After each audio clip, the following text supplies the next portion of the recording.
Alaikum wa rahmatullah. Je fais une petite vidéo rapide pour vous expliquer le sens que donne Allah à la famille dans la religion d'Andine. Allah nous donne lui-même l'importance que nous devons donner à la famille. Parce que Allah nous explique que la famille, c'est super important. Et les gens qui te diront, moi je suis famille, je suis très famille, moi j'ai le sens de la famille, moi je suis attaché à la famille, alhamdoulilah, c'est une bonne chose. Mais rappelez-vous que dans ce domaine aussi, Allah a légiféré. Allah a légiféré dans le sens où vous devez reconnaître à vos parents, quelle que soit leur religion, le fait que vous avez été une baraka pour eux quand Allah a répondu à leur demande d'avoir un enfant, ou de fonder un foyer, ou d'agrandir justement leur famille. Et que vous devez reconnaître à Allah et à ces gens aussi d'avoir pris soin de vous, subhanallah, pendant des années. Et c'est comme ça qu'Allah a pourvu à vos besoins à vous, en termes d'éducation, de foyer, de nourriture, de bons soins et ainsi de suite. Ça, vous devez le reconnaître à vos parents, c'est une miséricorde qu'a mis Allah entre vous et eux. C'est ça qu'il faut respecter.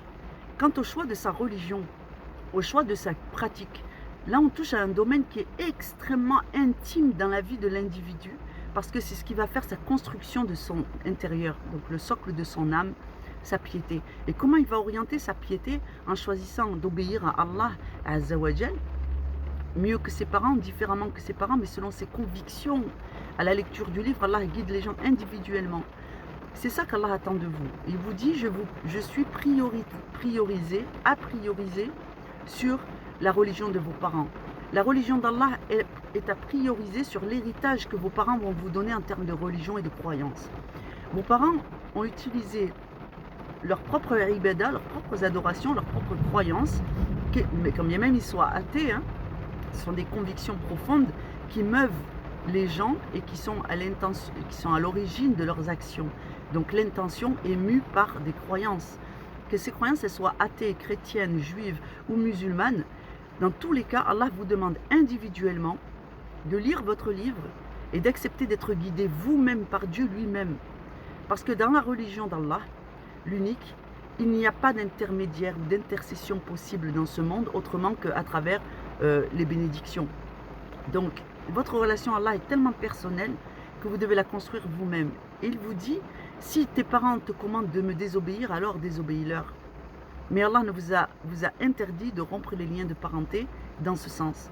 À moins qu'en face de vous, vos parents soient devenus vraiment rebelles et qu'ils se mettent à vous combattre. Et dans ce cas-là, ne combattez pas vos parents si c'est que des paroles. Laissez ça entre les mains d'Allah. D'accord? Mais protégez-vous, mettez de la distance avec eux parce qu'il faut refuser dans cette mesure l'affrontement physique ou l'affrontement qui est délétère pour les uns et pour les autres. Le silence est la meilleure des réponses.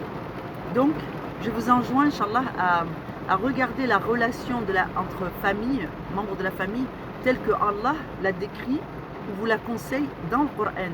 Vous trouverez plein de versets sur comment traiter un membre de sa famille en fonction des conditions et des circonstances. Qu'Allah vous bénisse. Salam alaikum.